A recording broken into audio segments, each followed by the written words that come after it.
Hello po mga kababayan, si Dante Maravillas. Taranta na po yung kampo ng mga Duterte kasi hindi nila napigil ang impeachment proceeding sa Congress. Yung Supreme Court hindi po nag-issue ng TRO, pati po yung Quezon City RTC na nagpetisyon si Manscarpio, asawa ni Sara, para pigilin yung paglabas ng mga dokumento para sa SALN. Wala man pong TRO. Kaya todo propaganda mga kababayan, yung kanilang mga kaalyado. Ayan post po ni Robin Padilla. Politika there, politika here, politika everywhere. Only in the Philippines. Ay, kabayang Robin, sino kausap mo? Sarili mo? Kayo itong walang tigil sa politika. And in fact, full blast na kayo sa kampanya. Di ba ni-launch ninyo yung raids after na i-turn over mo kay Basti Duterte yung panguluhan sa PDP Laban? At doon sa raid sa coalition meeting sa Club Filipino, nag-utos na yung papalit kay Sara pag na-convict si Sara sa impeachment trial. Si Baste nag-utos na sa mga leaders na simulan na yung kampanya. Kasi alam naman ninyo, nag-announce na si Sara Duterte.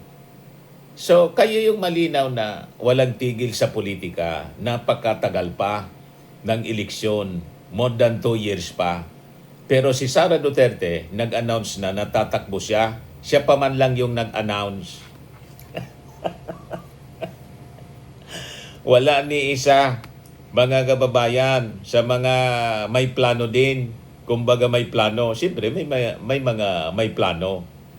Pero wala pang nag-declare na tatakbo sa pagka-presidente. Si Sara pa lang. So itong statement po ninyo na politika here, politika there, politika everywhere, only in the Philippines. Kayo po yon, malinaw na kayo, yung kampo ninyo ang walang tigil sa politika. Puro politika. And in fact, katatapos pa lang ng election 2022, politika na pala ang iniisip ni Sara. Iniisip ng kampo ninyo. Yun ang naging revelasyon mismo ni Ramil Madriaga. Yun yung matinding expose, mga kababayan. Yung binasa natin the other day na sulat kamay ni Ramil Madriaga. In-expose niya doon yung mga plano. Pati yung planong lasunin, pag hindi nadala mga kababayan sa mga rallies, destabilization, lalasunin na lang, assassination na po, lalasunin na lang yung ating Pangulong Bongbong Marcos. Matindi po. Ayan report dito sa Manila Times. Sinabi pa ito, sinama niya to sa supplemental affidavit niya. Alleged bagman testifies, Duterte's Marcos had terms share agreement daw. Ang ibig sabihin, kalahati ng term ng ating Pangulong Bongbong Marcos, si Sara na po ang tatapos. Kaya pumayag daw sa unit team yung mga Duterte. Kasi halfway ang plano to make over mga kababayan si Sara Duterte.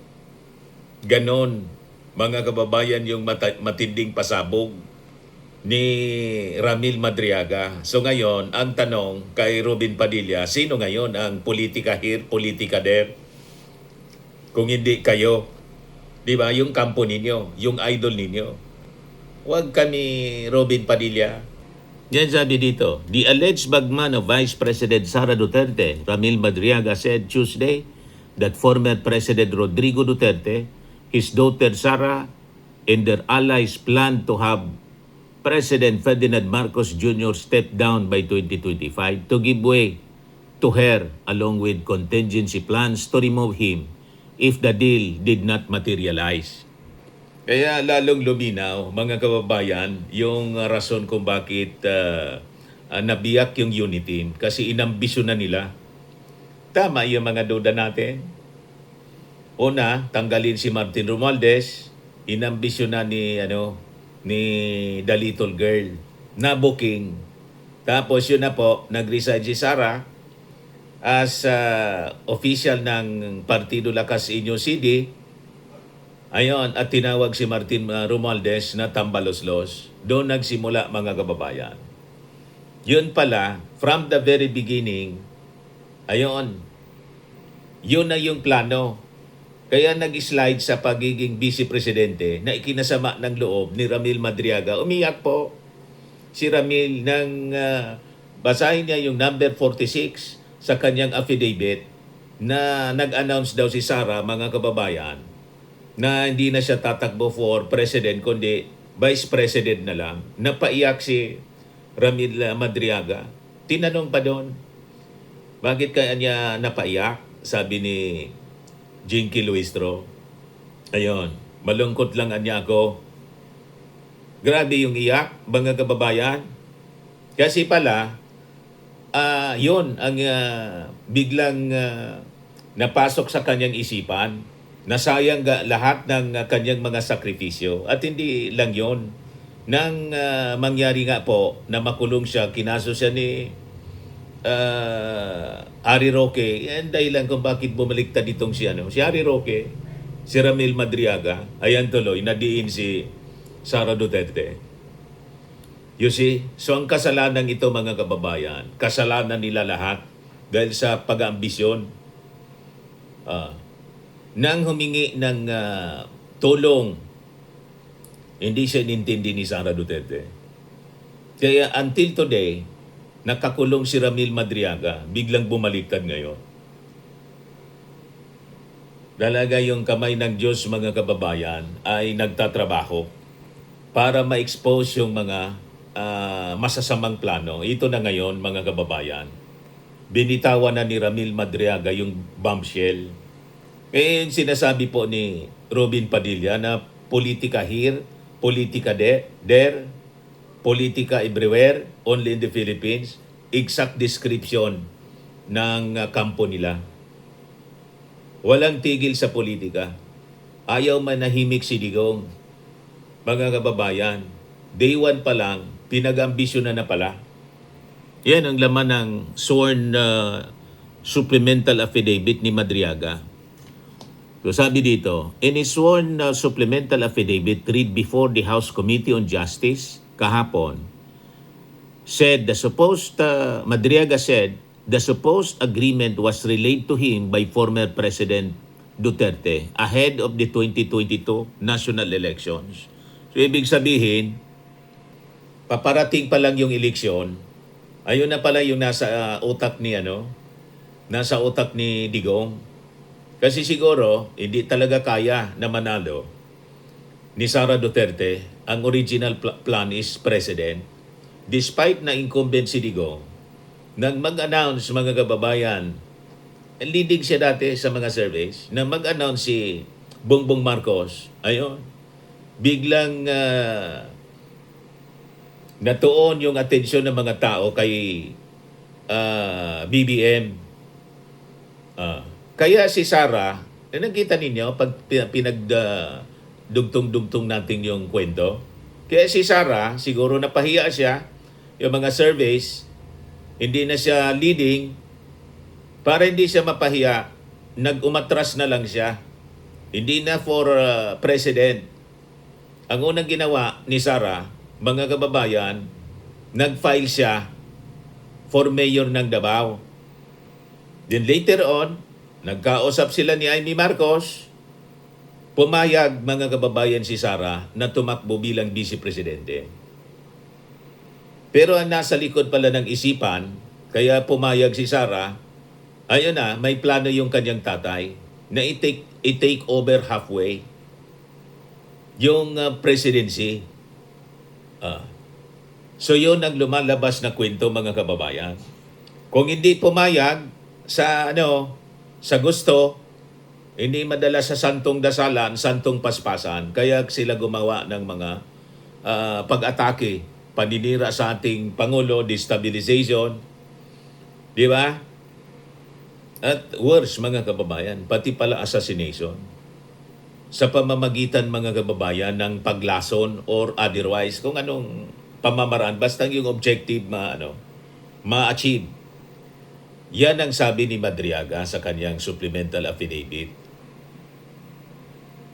So sabi dito, ito yung laman ng sulat na binasa natin the other day. Sometime in November 2021, PRRD mentioned to me that Ferdinand Bongbong Marcos Jr. will run for president while Sara will serve as his running mate.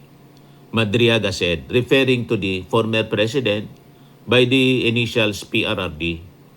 PRRD added that a few months ago, BBM and Senator Aimee visited him to discuss a possible alliance in the 2022 national elections.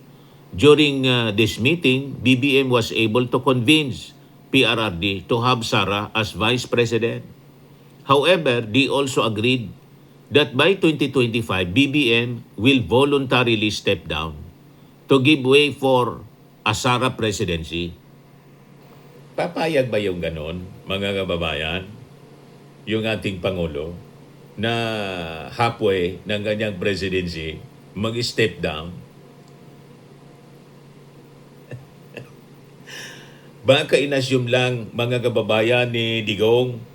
Kasi nga po, talagang assuming, pero papayag sa ganon yung ating Pangulong Bongbong Marcos na mag-agree.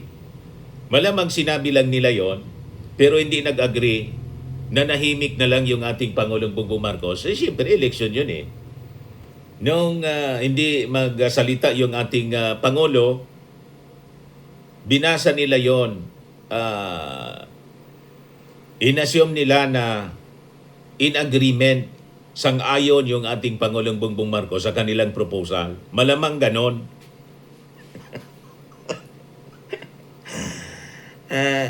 Di ba? At yun din, mga kababayan, yung paniwala ni Sara Duterte. Kasi yung tatay niya, yung nagsabi, pumayag na niya. Pero hindi man nagsabi si President Bongbong Marcos, BBM pa lang noon. Hindi man sabi, oo, magkuhan tayo. Possibly ganon.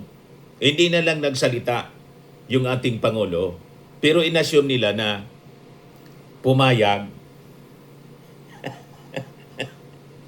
Si Sara po, mga kababayan, mismong nag-apply as Vice President ni BBM. At siya pa yung nagsabi, tutulong daw siya. Yan o.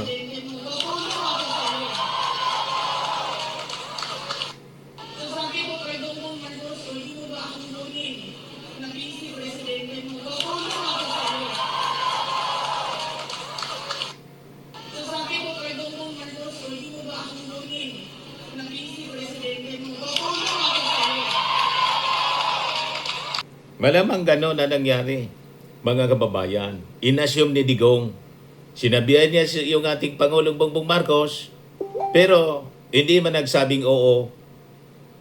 Inassume na lang na yung pananahimik ng ating Pangulo pag nanalo ay ibig sabihin payag siya by 2025 o before 2025, mag-step down siya voluntary para i-relinquish kay Sara Duterte.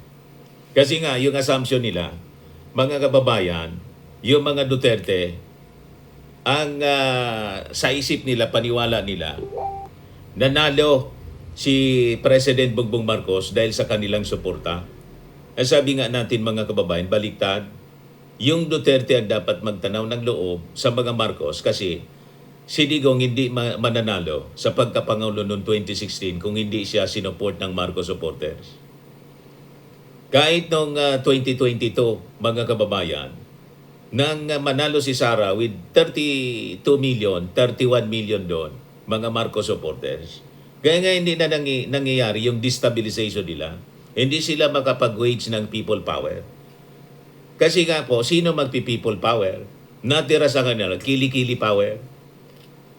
Nagsipag-alisan na po, nang mabiyak yung unity, nagsipag-alisan, Kasi mga Marcos supporters sila. Kukunti lang yung mga DDS supporters. Nakikita natin sa mga kampanya noong 2022. Kukunti lang yung green, puro pula. Yan si Sara lang ang green diyan puro pula. May nakita ka diyan may isa pala. May isang green.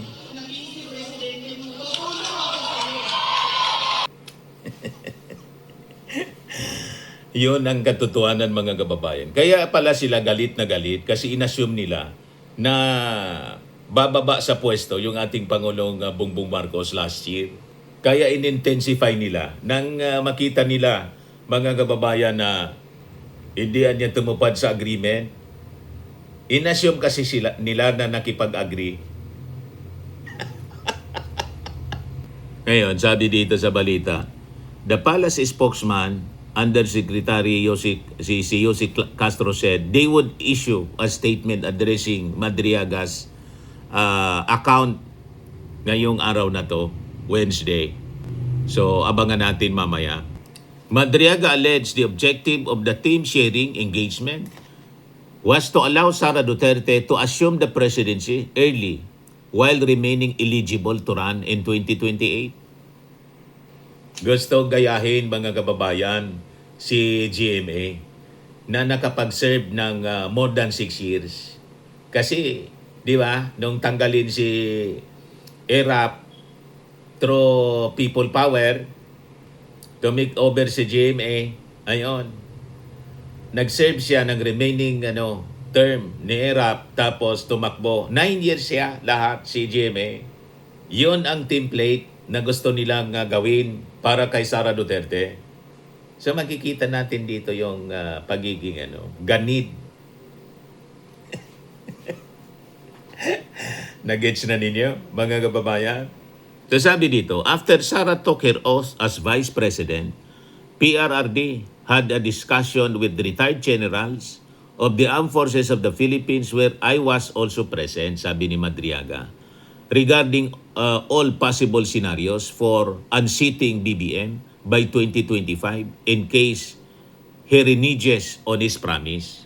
Kung hindi niya kung hindi tutupad siya sa usapan to step down voluntarily, siguro nung na-sense nila, hindi niya. Walang plano niya na mag-step down by 2025. Yun na nagsimula yung destabilization, mga kababayan. At walang tigil na paninira laban sa ating Pangulo at sa First Family. Nag-intensify na yung issue sa pulburon, bangag-bangag. Until today, yun ang ginagawa nila. May nag-file ng petition sa Supreme Court para puwersahin yung ating Pangulo, mga kababayan, na magpa-hair follicle daw. Ganon katindi.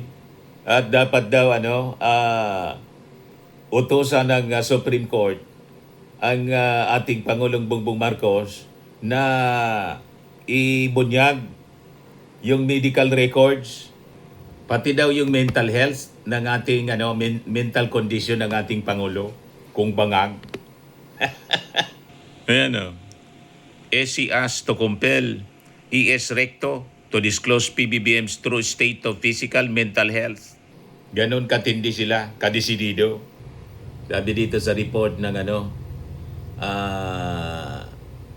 Manila Bulletin, the petition for a writ of mandamus was filed by the United People's Initiative, UPI, a coalition composed of retired military officers, religious groups, and civil society members.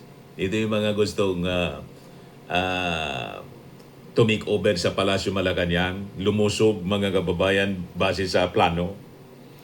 It was received by the Supreme Court last April 10. It was not known as of posting time if it will be taken up during the High Court's full court session on Wednesday, ngayong araw na to.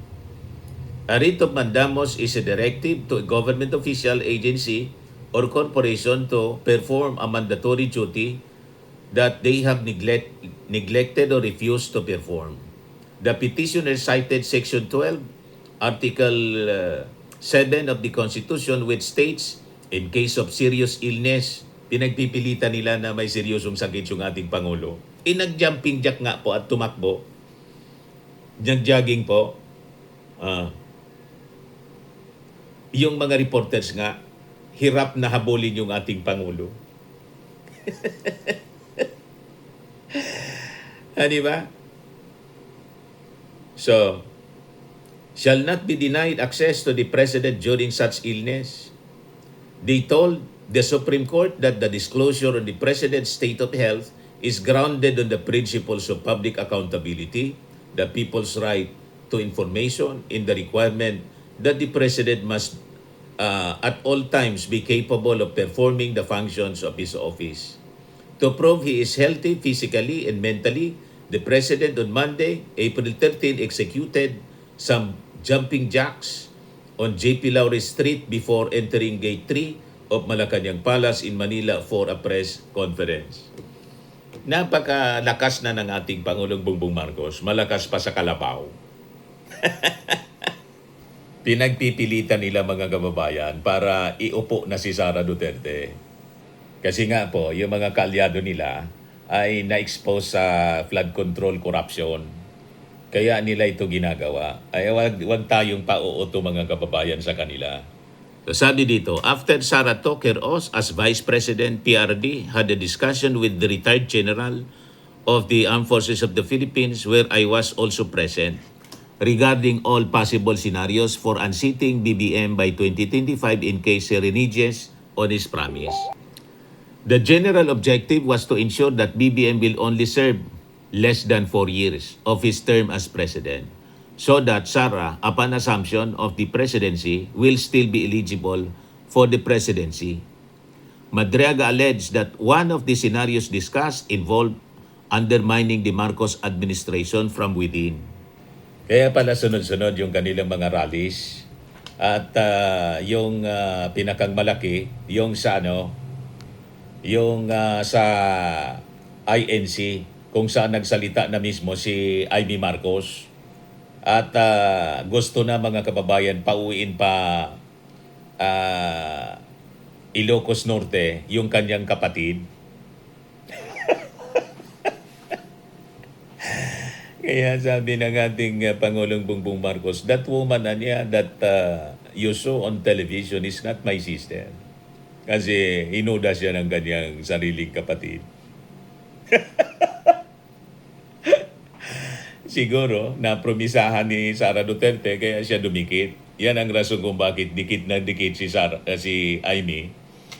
Hindi makaalis, hostage na haros mga kababayan ni Sara Duterte. Kasi siguro, pati si Amy, naniwala sa kwento ni Digong. Kaya, wala silang tigil sa pagbabanta at lagi nilang sinasabi na malapit na niya na umupo si Sara bilang presidente hanggang ngayon. Ganon ang sinasabi ng mga DDS kasi yun ang pinaniwala sa kanila ni Digong at sa ni Sara. Alam naman po ninyo, lahat ng sasabihin ni Sara pinapaniwalaan ng mga DDS. Hanggang ngayon po, anong titsa na, hindi pa rin makaupo si Sara Duterte base sa sinasabing plano. Ito in-expose ni Ramil Madriaga. So sabi dito sa balita, I remember that one of the plans considered was to sabotage BBM's administrations by using some of BBM's own men, either recommended by PRRD for appointment or allied with the Dutertes, to reveal supposed corruption issues that would serve as a precursor for an impeachment complaint. He added that more extreme measures will also discuss if Marcos refused to step down.